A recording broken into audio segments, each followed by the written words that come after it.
हरे कृष्णा। तो अभी हम भगवद गीता के 11वें अध्याय के अंतर्गत श्लोक संख्या 33 पर विचार करेंगे। तस्मात् त्वमुत्तिष्ठ यशो लभस्व जित्वा शत्रून् भुङ्क्ष्व राज्यं समृद्धं मयैवेति निहता पूर्वमेव निमित्तमात्रं भव संविसाचिन्। तो यहाँ पर भगवान करें तस्मात् तुम, इसलिए तुम उठो, यशो लभस्व, और यश प्राप्त करो, जित्वा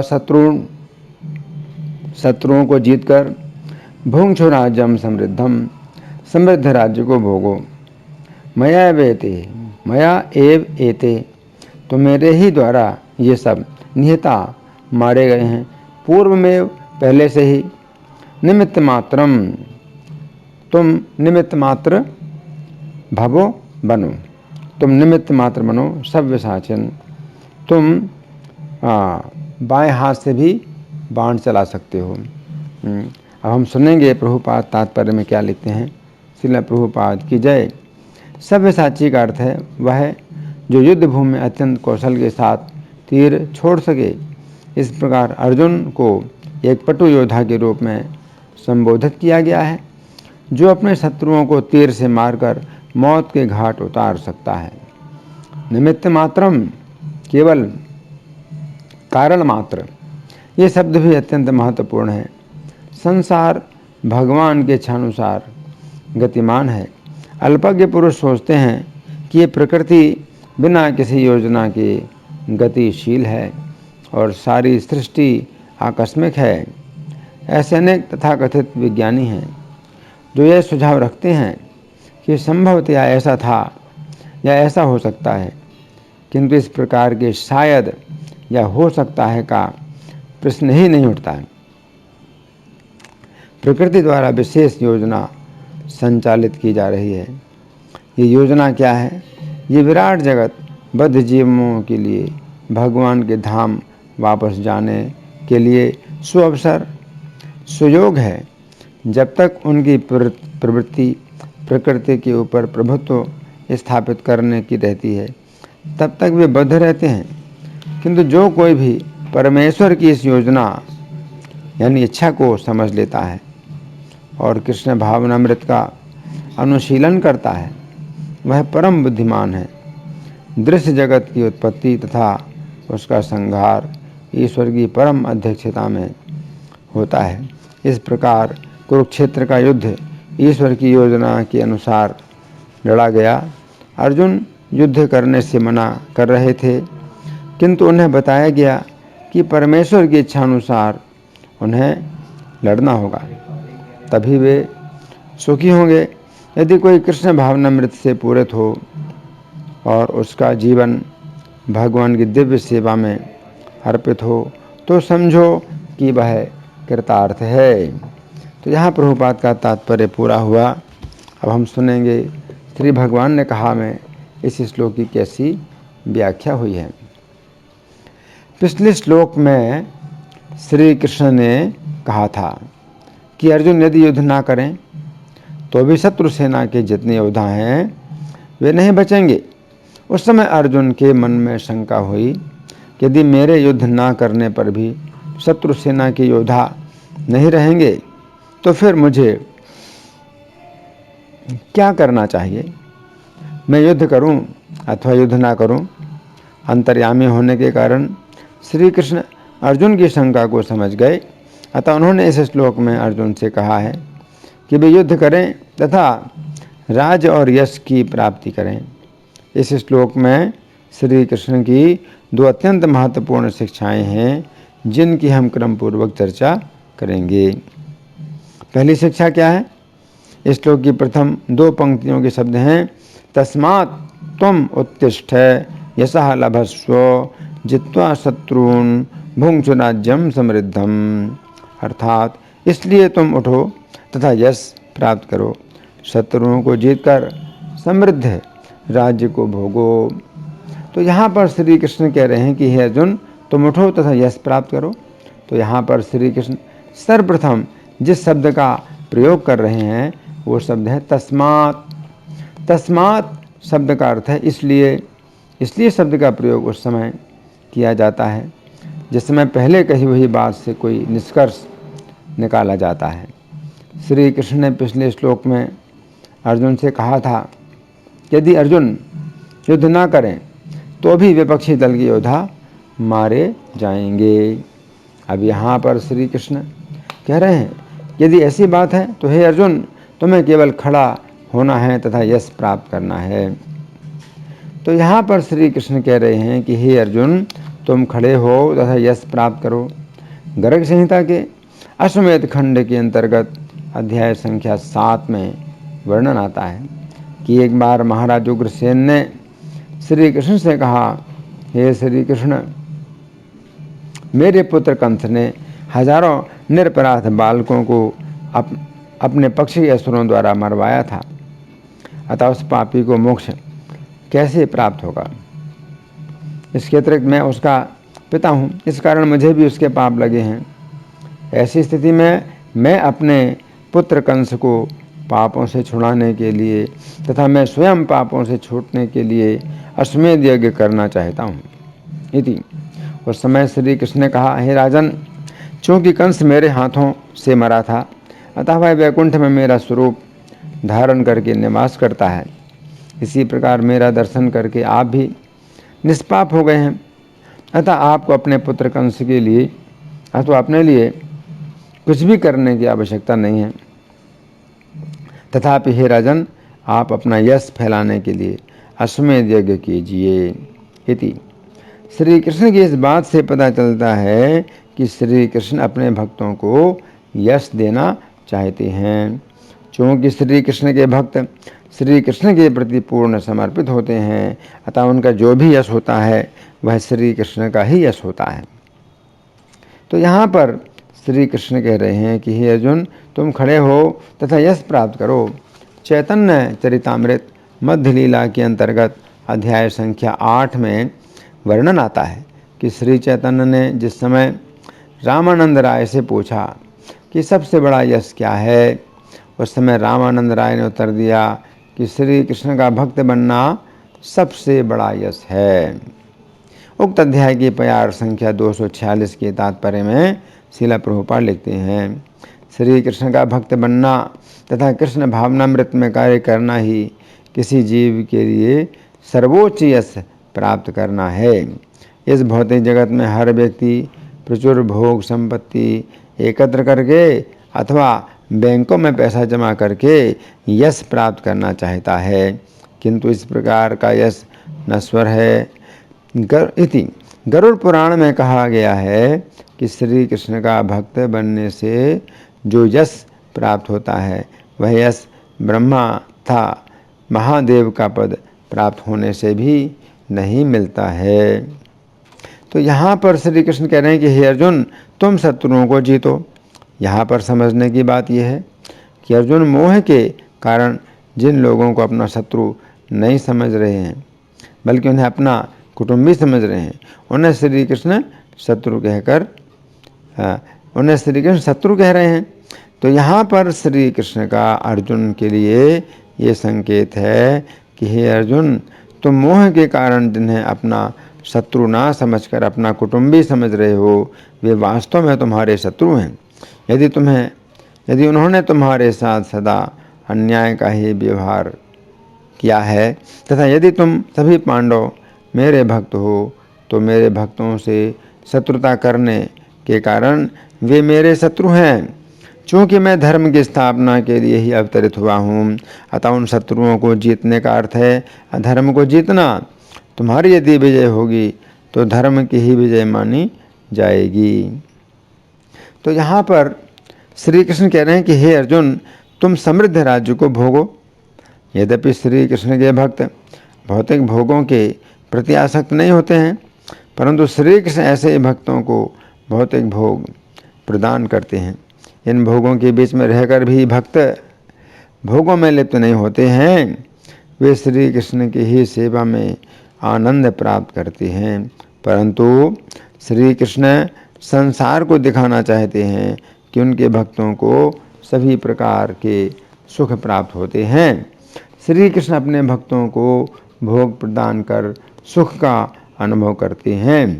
भक्तगण श्री कृष्ण को ही एकमात्र भोक्ता मानते हैं। वे अपने आप को भोक्ता नहीं मानते। ऐसी स्थिति में उन्हें जो भी भोग श्री कृष्ण के द्वारा प्राप्त होता है वह भोग वास्तव में भोग नहीं होता है, बल्कि श्री कृष्ण का प्रसाद होता है। भक्त श्री कृष्ण के द्वारा दिए हुए प्रसाद को भोगता है। उस प्रसाद को वह भोग नहीं मानता है, बल्कि श्री कृष्ण की कृपा मानता है। यदि अर्जुन को राज्य प्राप्त होगा तो राजा के अनुसार प्रजा भी श्री कृष्ण के भक्त बनेगी। ये स्वाभाविक है कि क्षमा करें, ये स्वाभाविक है कि राजा तथा प्रजा यथा राजा तथा प्रजा, अर्थात राजा जैसा होता है प्रजा भी वैसी ही बनती है। श्री कृष्ण चाहते हैं कि संपूर्ण पृथ्वी पर उनके भक्तों का ही शासन हो। इस कारण भक्ति का प्रचार स्वतः होता है। तो यहाँ पर श्री कृष्ण अर्जुन से कह रहे हैं कि हे अर्जुन, तुम समृद्ध राज्य को भोगो। तो यहाँ पर श्री कृष्ण का आदेश है, मैं तो भोगों से विरक्त हूँ।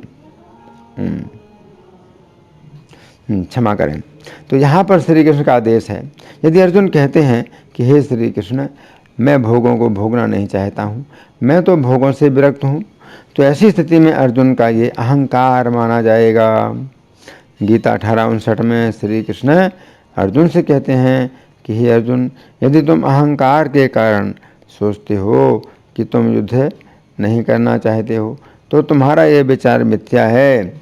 इसका अर्थ है कि यदि हम श्री कृष्ण के द्वारा दिए हुए प्रसाद को नहीं भोगना चाहते हैं तो यह हमारा मिथ्या अहंकार है। युक्त वैराग्य का अर्थ है कि श्री कृष्ण के संबंध में जो भी वस्तुएं हैं उन्हें स्वीकार किया जाए तथा उन्हें श्री कृष्ण की सेवा में लगाया जाए। परंतु यदि व्यक्ति श्री कृष्ण के द्वारा दिए हुए प्रसाद को प्रपंच मानकर त्यागता है तो यह उसका वैराग्य फल्गु अर्थात मिथ्या माना जाता है। तो यहाँ पर श्री कृष्ण कह रहे हैं कि हे अर्जुन, तुम समृद्ध राज्य को भोगो। भागवत के प्रथम स्कंध के अंतर्गत अध्याय संख्या 9 में वर्णन आता है कि जिस समय भीष्मदेव बाणों की सैया पर पड़े हुए थे तथा जिस समय उन्होंने देखा कि पांचों पांडव राज्य के अधिकार को प्राप्त कर चुके हैं, उस समय वे अत्यंत संतुष्ट होकर बोले, यह अत्यंत प्रसन्नता की बात है कि अनेक कष्टों को भोगने के बाद भी अंत में तुम लोगों को राज्य का अधिकार प्राप्त हो ही गया है। तुम लोग श्री कृष्ण के जिस प्रकार भक्त हो उसी प्रकार तुम लोगों को कष्ट नहीं प्राप्त होने चाहिए। परंतु श्री कृष्ण की योजना को कोई भी नहीं जान सकता है, अतः तुम लोग श्री कृष्ण की योजना स्वीकार करो तथा राज्य का पालन करो। इति। श्लोक की अंतिम 2 पंक्तियों के शब्द हैं। अच्छा, अब ये दूसरी बात है जो भगवान अर्जुन से कह रहे हैं, तो ये दूसरी अत्यंत महत्वपूर्ण शिक्षा है। श्लोक की अंतिम 2 पंक्तियों के शब्द हैं, मया एव एते निहिताः पूर्वम एव निमित्त मात्रम भव सव्यसाचिन। अर्थात हे अर्जुन, तुम केवल निमित्त बनो, ये सभी मेरे द्वारा पहले से ही मारे जा चुके हैं। तो यहाँ पर श्री कृष्ण अर्जुन के लिए सव्यसाची शब्द का प्रयोग कर रहे हैं। सव्यसाची शब्द 2 शब्दों से मिलकर बना है, सव्य तथा साची। सव्य शब्द का अर्थ है बायां हाथ तथा साची शब्द का अर्थ है मोड़ना। इस प्रकार सव्यसाची शब्द का अर्थ हुआ ऐसा व्यक्ति जो अपने बाएं हाथ को इस प्रकार मोड़ सकता है कि बायां हाथ भी दाएं हाथ की तरह कार्य करे। अर्जुन के अंदर ऐसी योग्यता है कि वे अपने बाएं हाथ को इस प्रकार मोड़ सकते हैं कि वे बाएं हाथ से भी बाण चला सकते हैं। यह योग्यता अर्जुन के अतिरिक्त अन्य किसी में नहीं है। अतः कोई व्यक्ति अपने दाएं हाथ से लिखने का अभ्यास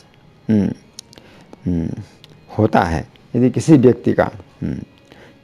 व्यक्ति का अपने दाएं हाथ से लिखने का अभ्यास होता है तो उसे बाएं हाथ से लिखने में असुविधा होती है, तथा यदि कोई व्यक्ति अपने बाएं हाथ से लिखने का अभ्यस्त है तो उसे दाएं हाथ से लिखने में असुविधा होगी। उसी प्रकार प्रत्येक योद्धा को अपने दाएं हाथ से ही बाण चलाने का अभ्यास कराया जाता है। ऐसी स्थिति में कोई भी योद्धा अपने बाएं हाथ से उतनी शीघ्रता से बाण नहीं चला सकता जितनी शीघ्रता से वो दाएं हाथ से बाण चलाता है। परंतु अर्जुन में ऐसी बात नहीं है। अर्जुन अपने दाएं हाथ से बाण चलाएं अथवा बाएं हाथ से, उनकी योग्यता ऐसी है कि वे इतनी शीघ्रता से बाण चलाते हैं कि कोई भी नहीं समझ सकता है कि वे कब तरकश से बाण निकालते हैं, फिर तरकश पर रखते हैं तथा फिर बाण छोड़ते हैं। अर्जुन के बाण इस प्रकार चलते हैं कि वे बाण एक दूसरे से सटे रहते हैं। तो यहाँ पर श्री कृष्ण कह रहे हैं कि हे अर्जुन, तुम केवल निमित्त मात्र बनो। इस श्लोक के तात्पर्य में श्रील प्रभुपाद लिखते हैं, निमित्त मात्रम, केवल निमित्त, केवल कारण मात्र। ये शब्द भी अत्यंत महत्वपूर्ण है। संसार भगवान की इच्छा अनुसार गतिमान है। अल्पज्ञ लोग सोचते हैं कि ये संसार, कि ये प्रकृति बिना किसी योजना के गतिमान है और सारी सृष्टि आकस्मिक है। अर्जुन युद्ध करने से मना कर रहे हैं तथा अर्जुन युद्ध करने से मना कर रहे थे, किंतु उन्हें बताया गया कि परमेश्वर की इच्छा अनुसार उन्हें युद्ध करना है, तभी वे सुखी होंगे इति। तो यहाँ पर श्री कृष्ण कह रहे हैं कि हे अर्जुन, मैंने पहले से ही इन विपक्षियों का संहार कर दिया है, तुम केवल निमित्त मात्र बनो। यहाँ पर कठपुतली का उदाहरण अत्यंत उपयुक्त है। कठपुतली में कार्य करने की कोई भी शक्ति नहीं होती है, परंतु जिस समय सूत्रधार कठपुतली को चलाता है उस समय वह नाचती है तथा उठती है, बैठती है। उसी प्रकार भक्त की चेतना ऐसी ही होती है। वो अपने आप को कठपुतली की तरह अयोग्य समझता है तथा वो सदा श्री कृष्ण के ही मार्गदर्शन में कार्य करना चाहता है। दिनांक 18 सितंबर 1965 के दिवस पर श्रील प्रभुपाद जिस समय बोस्टन पर पहुँचे तथा जिस समय श्रील प्रभुपाद ने देखा कि अमेरिका के लोग इतने अधिक भौतिकता में लिप्त हैं कि उन्हें वे श्री कृष्ण का संदेश नहीं प्रदान कर सकेंगे, उस समय उन्होंने श्री कृष्ण के प्रति अपनी डायरी में प्रार्थना इस प्रकार लिखी है, हे श्री कृष्ण, यहाँ के लोग रजोगुण तथा तमोगुण से प्रच्छन्न हैं। मैं नहीं जानता हूँ कि ये लोग रजोगुण तथा तमोगुण से प्रच्छन्न हैं। मैं नहीं जानता हूँ कि ये किस प्रकार आपके संदेश को ग्रहण कर सकेंगे।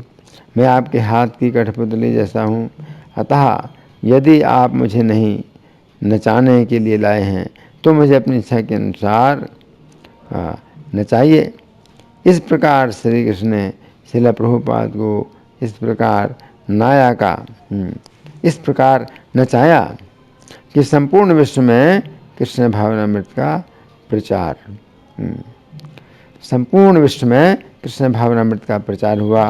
तो यहाँ पर श्री कृष्ण अर्जुन से कह रहे हैं कि वे अपने को कर्ता ना समझें, वे केवल श्री कृष्ण के हाथ की कठपुतली हैं। इस श्लोक के बंगाली पद्यानुवाद में श्रील प्रभुपाद लिखते हैं, अतएव कर युद्ध यस्य लाभ हवे शुद्ध, शत्रु जिति सुखे राज्य कर, आमिषई प्रथमे ते मारिया रखेची थे, निमित्त मात्र से तुमी युद्ध कर। तो यहाँ पर श्री कृष्ण अर्जुन से कह रहे हैं, निमित्त मात्र से तुम युद्ध कर, अर्थात हे अर्जुन, तुम केवल निमित्त मात्र बनो तथा मुझे ही करता समझो, मैं तुम्हारी रक्षा करूँगा, अतः तुम मेरे भक्त बनो। हरे कृष्णा। धन्यवाद।